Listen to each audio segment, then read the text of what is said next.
Então, povo, estamos aqui hoje para o nosso primeiro vídeo do projeto de vampiros. E hoje nós vamos conversar sobre esse livro aqui, O Sangue dos Vampiros, que é uma coletânea de contos nacional com diversos autores, organizado pelo Adriano Siqueira. Então, vem comigo logo depois da abertura.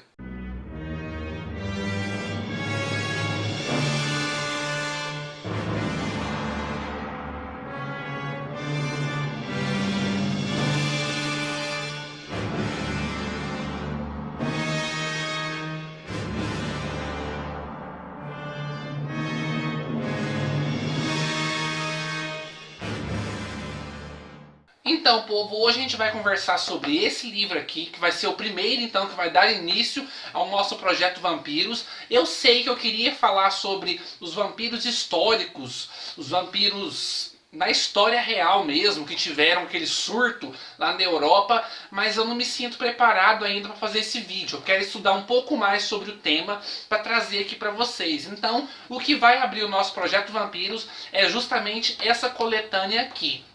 Eu quis trazer então uma obra nacional porque eu acho que o vampirismo aqui no Brasil é muito forte.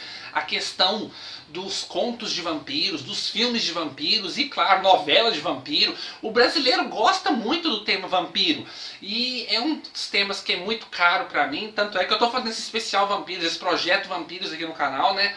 Que vai ser um projeto que vai durar então a longo prazo. Vai ser coisa de um ano assim, tendo esse projeto vampiros. Eu separei muita coisa pra poder ler. Quem quiser ver o vídeo onde eu mostro tudo que eu separei pra poder ler no projeto vampiros, eu vou colocar aqui em cima nos cards pra vocês conferirem. Lá eu mostro todos os livros de vampiros que eu separei aqui da minha biblioteca particular para poder vir aqui ler ou reler o livro e falar para vocês aqui em vídeo. E o nosso primeiro vai ser esse daqui então, O Sangue dos Vampiros, que é uma coletânea de contos organizada pelo Adriano Siqueira, que é o criador então do site Adorável Noite. A gente vai ter aqui no total então de, deixa eu conferir aqui quantos contos que eu já me perdi. A gente vai ter aqui no total então de 9 contos, todos voltados para o tema do vampirismo, todos de autores nacionais. E eu já tenho que falar para vocês o seguinte, é uma coletânea de contos, então vão esperando os mais diversos tipos de narrativa, os mais diversos tipos de história, os mais diversos tipos de vampiros. Não foi uma coletânea que me agradou 100%. Por exemplo, vocês sabem que eu li há um tempo atrás a coletânea medieval, Contos de uma Era Fantástica, que falava somente de contos de fantasia se passando na era medieval. Aquela coletânea foi uma coletânea que me agradou do começo ao fim. Todos os contos dali são bons. Essa coletânea já não acontece isso. Nem todos os contos aqui são bons. Tem um ou outro aqui que são fracos, tem uns que são medianos, mas tem uns que são excelentes. Então, eu vou estar falando para vocês, então, dos meus favoritos. Primeiro eu quero falar o título de cada uma das histórias que tem nesse livro aqui. A história que abre o livro se chama então A Grande Conquista do Desespero, do Adriano Siqueira. O segundo, All Hallows Eve, da Bianca Luna. O terceiro, O Descendente, da Dione M.S. Rosa. O quarto, Até que o Sol Congele, do Eduardo B.S. Silveira. O quinto, Anjo da Guarda de Asas Negras, do Francisco Souto Neto. O sexto, Eles Sempre Voltam, do Mustafa Ali Canso. O sétimo, Ataúde de Cristal, do Rubens Faria Gonçalves. O oitavo, Sangue é Vida, do Walter Cardoso. E o último, nono, A Carta Vermelha, que é uma parceria entre o Adriano Siqueira e a Dione M.S. Rosa. E agora eu vou falar para vocês os meus favoritos do livro. Como eu disse, tem conto aqui que não me agradou muito, tem conto que eu fiquei bem decepcionado, que embora tem uns aqui que a ideia até é interessante, mas a escrita, a narrativa é muito pobre. E isso aí, ó, Adriano, eu gosto muito de você, cara, mas isso aí, você como organizador deveria ter visto isso. Mas é o seguinte, os contos meus favoritos aqui são então o conto O Descendente, da Dione M.S. Rosa. Povo, esse conto é muito criativo. Para começar, a Dione escreve extremamente bem. A narrativa dela é uma narrativa bonita, uma narrativa requintada, e ainda assim é aquela narrativa que deixa você curioso para o que vai acontecer nas próximas páginas. A história que nós temos é a seguinte: a história se passa então na época do Brasil colonial. Nós temos aqui então a chegada dos portugueses, índios, esse tipo de coisa, e a convivência então entre os índios, os portugueses, os religiosos tentando converter os índios à sua religião e tudo mais. E em meio a isso nós temos um vampiro. E esse vampiro, ele é profetizado para ele através... Eu não me lembro se é uma cartomante ou se é uma indígena. Eu esqueci, gente. É profetizado para ele que para ele dar continuidade à sua espécie não vai bastar morder outras pessoas e transformarem em vampiros, porque esses nunca serão tão fortes quanto ele. Ele vai precisar então de um descendente, uma prole, um filho vindo diretamente dele com a humana certa. E eis que a humana certa é uma indiazinha que tem por ali, e a história continua a partir daí. Eu não vou contar porque, como eu disse, é um conto, né? Então os contos são bem curtos, o livro é bem curto, mas é uma história bem curta, é uma história bem rápida de ler, mas é muito criativa, é muito original, é uma história que eu não estava esperando ler. Nunca vi vampiro aqui se envolvendo com índios e com a sua prole, tentando criar o herdeiro. É muito legal, é muito divertida essa história. Uma história favorita desse livro é Anjo da Guarda de Asas Negras, do Francisco Souto Neto. Para começar, eu tenho que elogiar totalmente o autor por criar um clima de mistério ao redor do ser, que é o vampiro, retratado na sua história. Em momento nenhum você vai ter explicitamente o autor falando a palavra vampiro. Você sempre fica com um pé atrás, tipo, o que é isso? Que ser é esse que está acontecendo? A gente, conhecedor do título do livro e tudo mais, o tema, né, a gente sabe que é um vampiro. Mas os personagens da história aqui, eles não sabem que aquilo é um vampiro.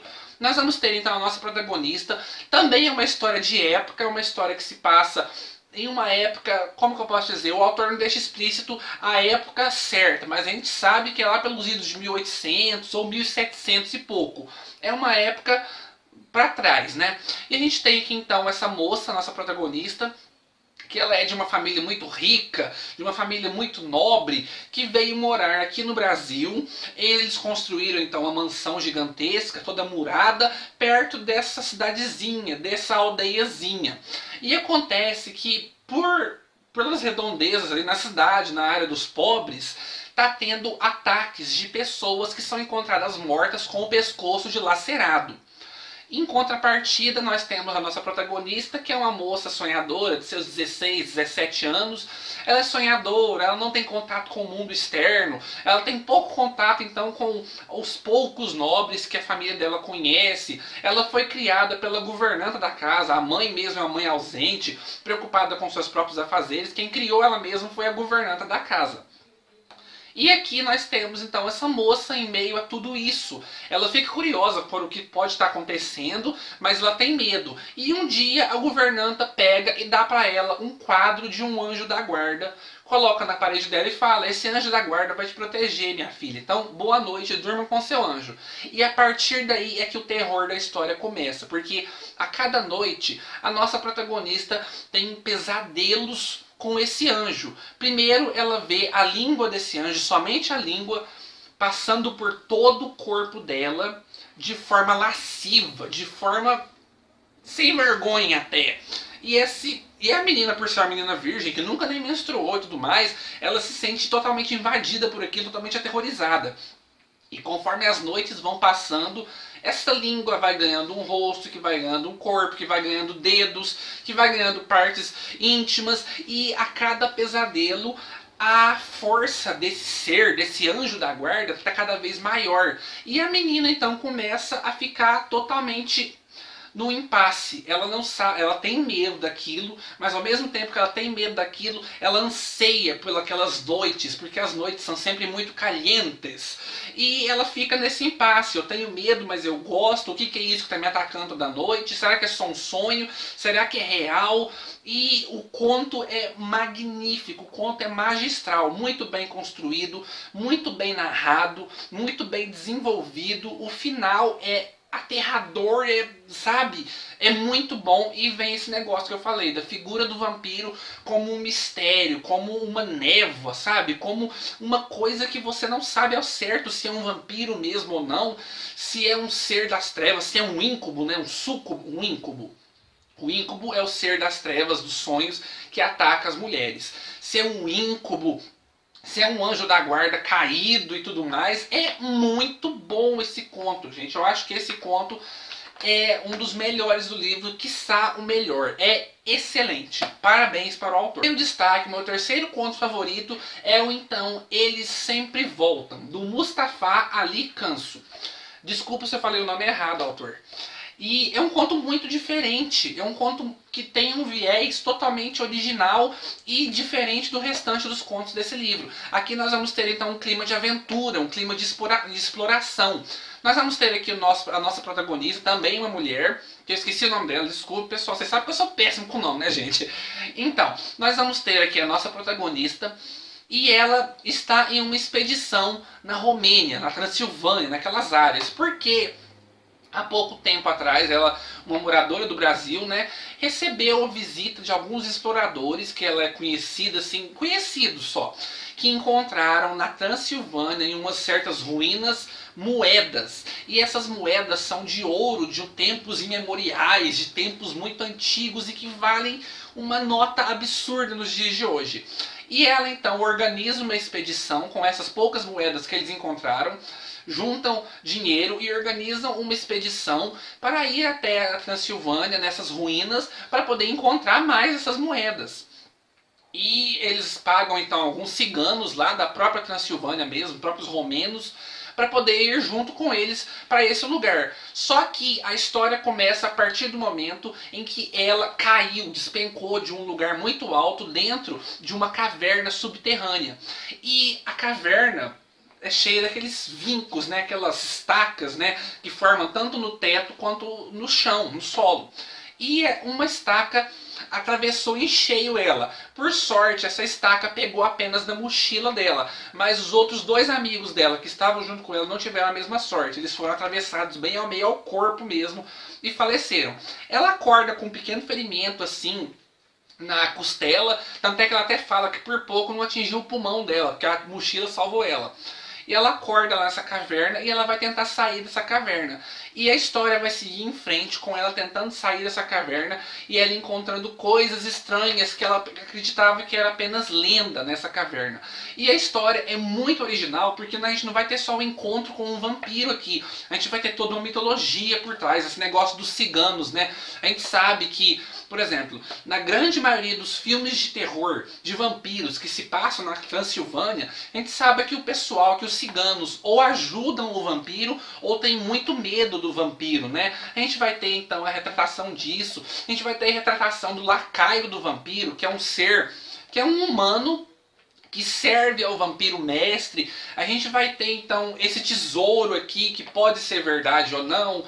A gente vai ter lendas, por exemplo, coisas que são do imaginário do vampiro, aquele negócio de não poder sair no sol, aquele negócio de sempre ficar ligado à terra onde ele foi criado, aquele negócio de a juventude eterna e poderes da mente, de hipnotismo, esse tipo de coisa. A gente vai ter essas características do vampiro retratado aqui nesse conto. É um conto magistral também, é um conto muito criativo, é um conto muito bom e o título é totalmente perfeito com o conto. É um conto incrível, gente, eu recomendo demais. Então, os 3 destaques que eu faço para esse livro são os meus 3 contos favoritos, são muito bons, são muito bem criativos, muito bem desenvolvidos. É um livro legal, é um livro divertido, não é um livro 5 estrelas, vai ser um livro que vai levar aqui então 3 corujinhas aqui do canal, porque, como eu disse para vocês, Esses 3 contos são incríveis. Os outros contos aqui variam entre fracos e medianos,